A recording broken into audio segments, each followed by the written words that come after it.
গত 10-5 তারিখে ময়মনসিংহের ভালুকা এলাকায় রাতের বেলা রাস্তায় জায়দা নামের এক ভদ্রমহিলা দুর্ঘটনায় নিহত হন এবং তার 1 বছরের একটি বাচ্চা ছিল। সেই বাচ্চাটিও দুর্ঘটনায় সামান্য আহত হন এবং তাদের হাসপাতালে নেওয়ার পরে মা মৃত্যুবরণ করেন। বাচ্চাটি তার মার বুকের উপরে আচ্ছাদন করছিল এবং সেখানে মা করছিল এবং এই হৃদয় বিতরক দৃশ্যটা বিভিন্ন মিডিয়ায় প্রকাশিত হয়েছে, ইলেকট্রনিক্স মিডিয়ায় এবং পত্রপত্রিকায় এসছে এবং এই ব্যাপারটাই আজকে আমি এটি জনগুরুত্বপূর্ণ বিবেচনা করে এই মিডিয়ার সংবাদটি আদালতের কাছে উপস্থাপন করেছিলাম আপনার যথাযথ আদেশের জন্য।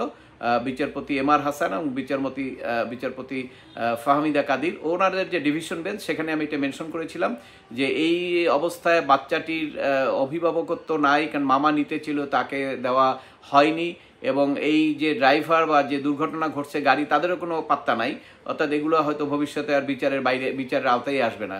এই সমস্ত বিবেচনা করার পরে আদালত এটি শুনানির শেষে সোমটো রুল জারি করেছেন বিবাদীদের প্রতি, সরকার বিবাদীদের প্রতি, এবং অনেকগুলো নির্দেশনা দিয়েছেন। সেটা হলো এই সংশ্লিষ্ট আসামি যে দুর্ঘটনা ঘটিয়েছেন গাড়ির, তাকে র্যাবকে গ্রেপ্তার করতে বলছেন দ্রুত এবং এই মামলাটি তদারকির জন্য ডিআইজিকে নির্দেশ দিয়েছেন, ময়মনসিংহের ডিআইজিকে।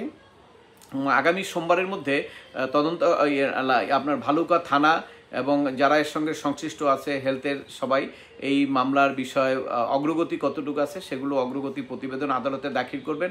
সেখানে সুরাতহাল রিপোর্ট সহ অন্যান্য সাক্ষী প্রমাণ যেগুলো আছে সেগুলো আদালতে দাখিল করবেন।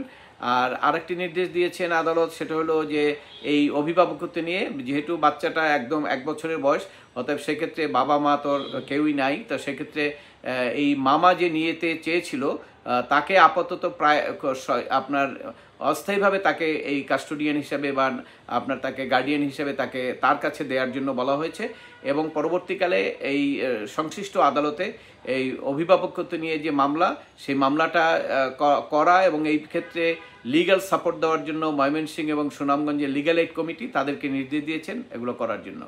আর আপনার এই যে নির্দেশনা যেটা দেওয়া হয়েছে র্যাবকে গ্রেপ্তারের, এই বিষয়েও আগামী সোমবারে সকল বিবাদী তাদের পদক্ষেপগুলো কি নিয়েছেন এই ব্যাপারে আদালতে দাখিল করবেন এবং এই বাচ্চাটার সুচিকিৎসার জন্য আদালত নির্দেশ দিয়েছেন যাতে উন্নত চিকিৎসার ব্যবস্থা করা হয়।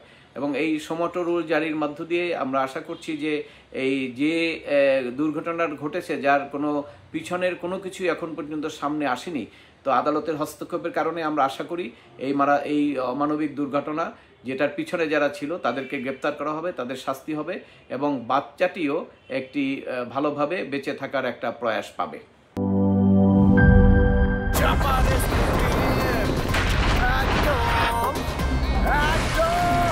ভাই তোমার মামা এত খাও, চাপার জোর বাড়াও।